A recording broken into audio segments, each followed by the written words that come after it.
Assalamualaikum warahmatullahi wabarakatuh.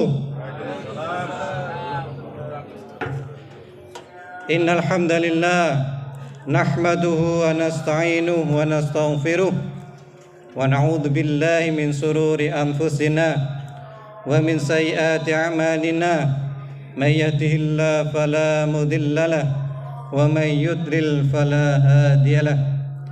Asyhadu an la ilaha illallah wa asyhadu anna Muhammadan abduhu wa rasuluh. Allahumma shalli ala Muhammad wa ala ali Muhammad. Allahu akbar, Allahu akbar, Allahu akbar kabira, walhamdulillahi katsira, wa subhanallahi bukratan wa asina.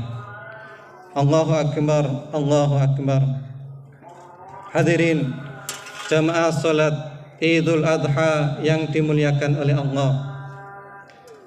Pagi ini, hari ini, kita semua, seluruh masyarakat Indonesia melaksanakan salat Idul Adha tepat di tanggal 10 Zulhijjah.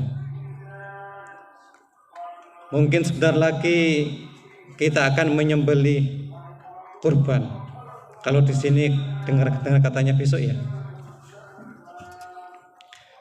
Hadirin, sementara saudara-saudara kita yang saat ini melaksanakan ibadah haji, maka saat ini tanggal 10 Dzulhijjah mereka saudara-saudara kita itu melaksanakan melempar jumroh Aqabah. Salah satu jumroh yang paling ujung di antara 3 jumroh yang ada. Hadirin, kalau kita lihat sejarah bahwa melempar jumroh Aqabah itu adalah salah satu bentuk kita mengikuti apa yang dulu pernah dilakukan oleh Nabiullah Ibrahim alaihissalam, yaitu ketika beliau oleh Allah diuji untuk diperintahkan menyembelih anak beliau bernama Ismail. Beliau walaupun pada awalnya itu ragu, tetapi ketika berkali-kali beliau memimpikan untuk disuruh menyembelih anak beliau Ismail, maka saat itulah yakin bahwa ini adalah perintah dari Allah.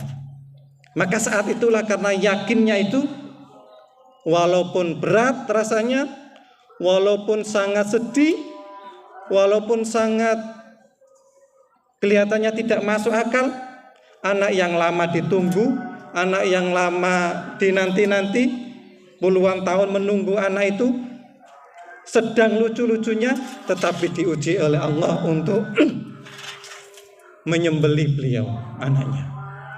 Hadirin, di tengah-tengah jalan itu kemudian Nabiullah Ibrahim alaihissalam dicoba dengan digoda oleh setan.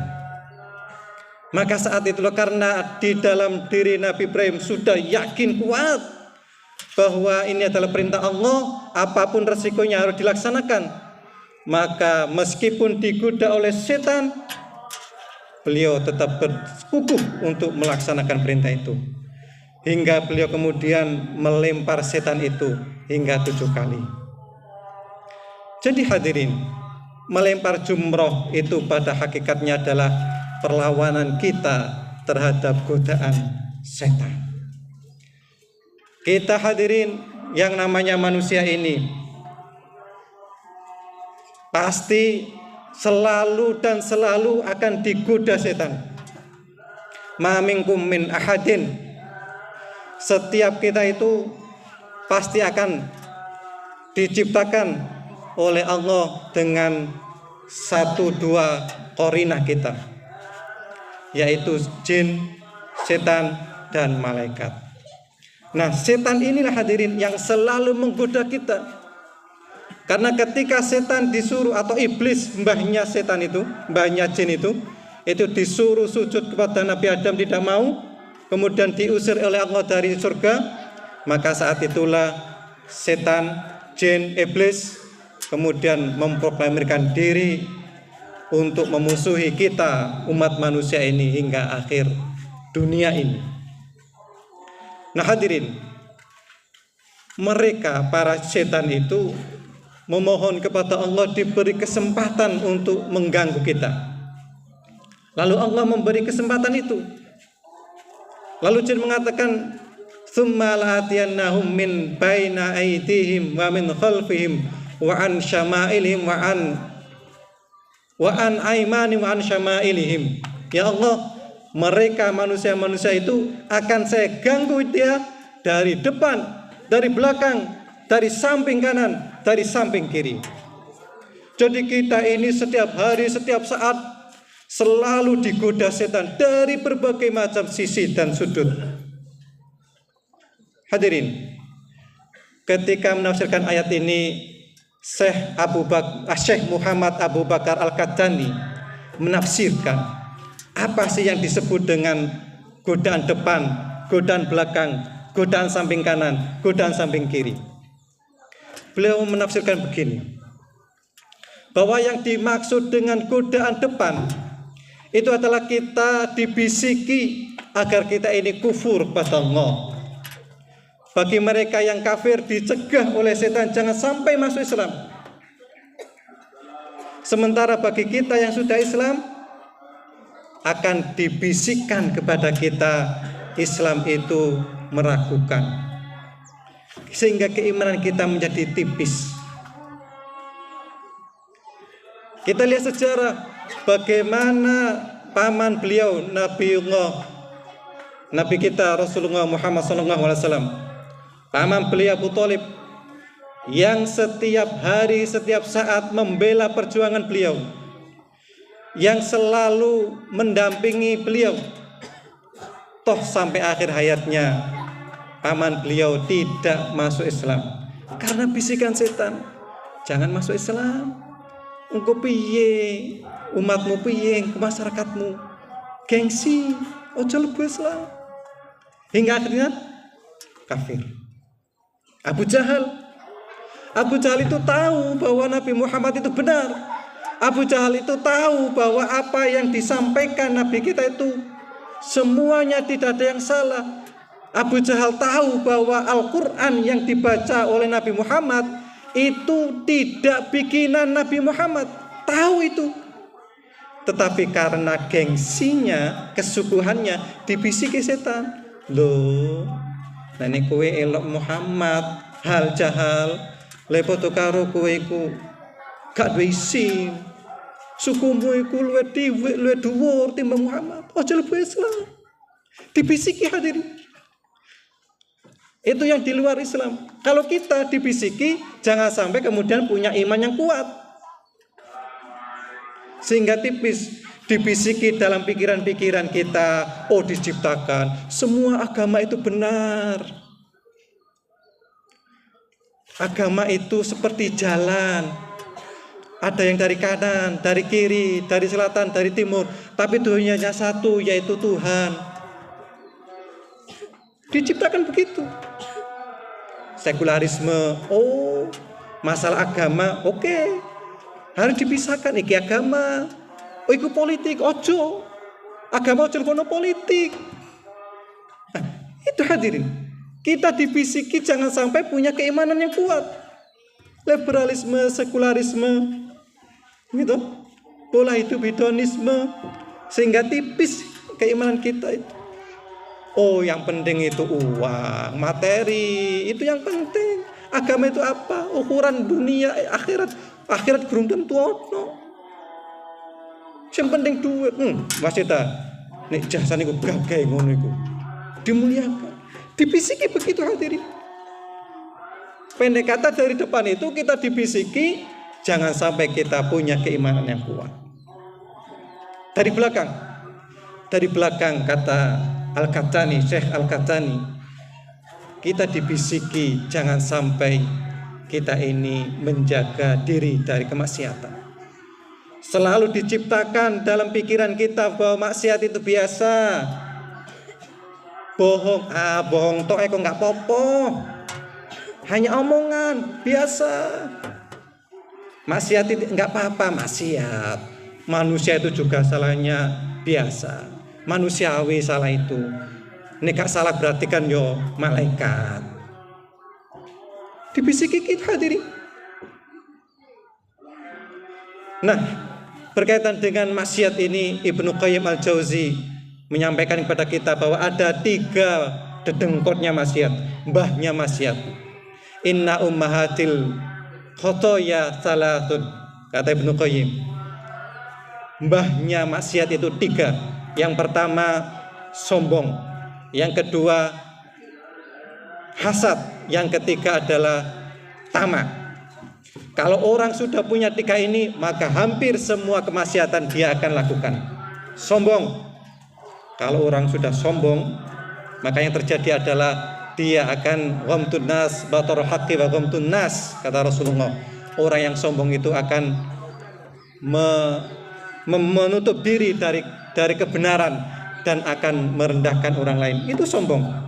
Ketika jalan menengah ke atas, disapa orang nggak level. Sopo gue nyoba aku, nggak level. Kalau jalan kemudian bergaul juga memilih, oh ini levelku, mau. Oh ini level, nggak mau. Kalau disapa melengos, itu sombong. Hasad itu dengki. Hasad yang paling gampang tandanya adalah ketika kita dalam diri kita itu senang melihat saudara kita susah, berarti itu hasad. Sebaliknya, kita senang ketika melihat tetangga kita sedih, itu hasad. Kalau ada dalam diri kita ini melihat tetangga senang, per kita ini sakit, itu tanda hasad. Sebaliknya, kalau kita senang ketika melihat tetangga kita itu sedih, itu hasad. Tetangga punya mobil baru, awak panas, hasad. Ada tetangga yang tokonya laris, kok laris itu ya? Itu udah mbah dukun itu kondiku, hasad. Dan yang terakhir, menurut Ibnu Qayyim Al-Jauzi, dosa itu adalah tamak. Tamak itu hadirin, mbahnya tamak. Kalau orang tamak itu semua akan dilakukan, menghalalkan cara. Betapa banyak orang itu yang hanya sesuap nasi tapi bisa membunuh orang, hanya sesuap nasi rela menyihir, menyatet orang, menghalalkan cara. Itulah tamak hadirin. Gunung habis, aspal entek, gitu, gara-gara tamak. Itu dari belakang. Lalu menurut Syekh Al-Qattan, apa yang dimaksud dari samping kanan? Hadirin, yang dimaksud setan menggoda dari samping kanan itu adalah hadirin, akan dibisikkan dalam diri kita. Kita dipersilakan melaksanakan hal-hal yang mubah, tetapi diciptakan suasana agar kita ini terlena dengan mubah. Olahraga mubah, boleh. Nonton bola mubah, boleh.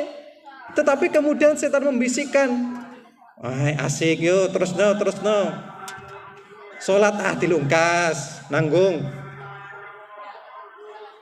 Sehingga ketika sudah ngantuk, tidur, subuhnya hilang. Karnaval mubah, gerak jalan mubah. Tetapi gara-gara mubah ini saking asiknya nonton karnaval, waduh, napa jam 4 nanggung, dilungkas sudah rampung. Lu jam 5, tapi nanggung iku engko boloku reguku gurung lewat di gerak jalan nih. Nanggung sih, dilungkas. Enggak lama kemudian azan maghrib, asarnya hilang. Itulah setan hadirin, membisikkan kita asik dengan sesuatu yang mubah. Itu dari kanan. Lalu dari kiri, menurut Syekh Al-Qattan, setan membisikkan dari sebelah kiri, itu maksudnya kita dibikin asik untuk melaksanakan kewajiban. Iya, kita asik, ibadah sholat asik, dibikin asik. ibadah zikir dibikin asik, tetapi kemudian saking asiknya melupakan yang lain. Kita kadang-kadang umroh, sekali umroh kemudian rindu dengan umroh lain, sehingga semua kekuatan dikerahkan untuk bagaimana caranya bisa umroh lagi, umroh lagi, terus menerus setiap tahun umroh. Ya Allah, saya kangen dengan suasana Ka'bah, saya kangen dengan suasana Jamarat, saya kangen dengan ini, dengan itu. Saya kangen ya Allah, saya pengen umroh lagi, haji lagi. Dalam waktu yang bersamaan, setan membuat itu sehingga melupakan kita kewajiban menyantuni fakir miskin, menyantuni anak yatim. Hadirin, seakan-akan itu bagus, ibadah bagus, tetapi kita harus sadar ketika kita diasikkan dengan ibadah kemudian melupakan dengan yang lain, jangan-jangan itu adalah bisikan setan. Bukankah hadirin Rasulullah SAW itu lebih mengutamakan ibadah sosial daripada ibadah individual? Hadirin, Rasulullah itu selalu melaksanakan umroh selama 4 tahun berturut-turut. Itu dilaksanakan di bulan Dzulqa'dah, yang kalau Rasulullah SAW menunggu 15 hari saja sudah masuk haji. Tetapi Rasulullah tidak. Rasul balik lagi ke Madinah. Apakah Rasulullah tidak mementingkan haji? Apakah Rasulullah tidak punya bekal? Punya, hadirin. Rasulullah di tahun ke-9 Dzulhijjah, ke-9 Hijriah, itu perang di Hunain. Itu Rasulullah mendapat harta rampasan yang sangat besar. Di bulan Dzulqa'dah beliau mendapat 40.000 ekor kambing, kemudian 24.000 onta, 6.000 ukiah emas, perak. Itu jumlah yang besar, sangat lebih untuk digunakan bekal 15 hari saja di Mekah. Tetapi hadirin, itu tidak dilaksanakan oleh Nabi. Nabi pulang, semua hartanya itu diserahkan untuk fakir miskin. Makanya hadirin, menurut Profesor Ali Mustafa Ya'qub almarhum Imam Besar Masjid Istiqlal, itu beliau menyimpulkan bahwa dalam hal ini Rasulullah SAW lebih mementingkan ibadah sosial daripada ibadah individual. Dengan bukti 4 kali berkesempatan melaksanakan haji, tapi beliau tidak menggunakan itu. Beliau lebih memilih kembali ke Madinah dan menyedekahkan semua hartanya untuk fakir miskin. Allahu Akbar, walillahil hamd. Hadirin, jadi itulah hadirin model cara setan menggoda kita, membisiki kita, sehingga kita itu kemudian terjerumus kepada lembah kemaksiatan. Kalau itu sudah berhasil, maka Allah berfirman, wa ma asabakum mim musibatin fabima kasabat aydikum wa ya'fu an katsir. Apapun yang terjadi pada kalian, kesulitan hidup, kerumitan pikiran, kerumitan rezeki, kesulitan urusan, seluruhnya hidupnya itu mengkeret, itu adalah gara-gara kita berbuat dosa di hadapan Allah. Wa ma asabakum mim musibatin fabima kasabat aydikum. Jadi kita bisa mengoreksi. Kalau hidup kita ini seret, sulit, usaha macet, usaha susah, boleh jadi itu adalah akibat dari dosa-dosa kita. Wa ya'fu an katsir, dan ketahuilah pengampunan Allah itu sangat besar. Rasulullah mengingatkan hadirin bahwa innal abda, sesungguhnya hamba itu la yukhramu, itu terhalangi ar-rizqa, rizkinya, fi dzambi, karena dosa-dosa, yusibuhu, yang dilakukannya. Hadis sahih hadirin. Hadis ini jelas mengatakan bahwa rizki yang kita usahakan, terus itu sulit, itu penyebabnya adalah dosa-dosa kita kepada Allah Subhanahu wa taala. Allahu Akbar, Allahu Akbar, walillahil hamd. Hadirin, saya kira itu khutbah yang bisa saya sampaikan. Mudah-mudahan apa yang saya sampaikan ini ada manfaatnya dan ada gunanya untuk kita semua. Kurang lebihnya mohon maaf. Subhanakallahumma hamdika asyhadu an la ilaha illa anta astaghfiruka wa atubu ilaik. Assalamualaikum warahmatullahi wabarakatuh.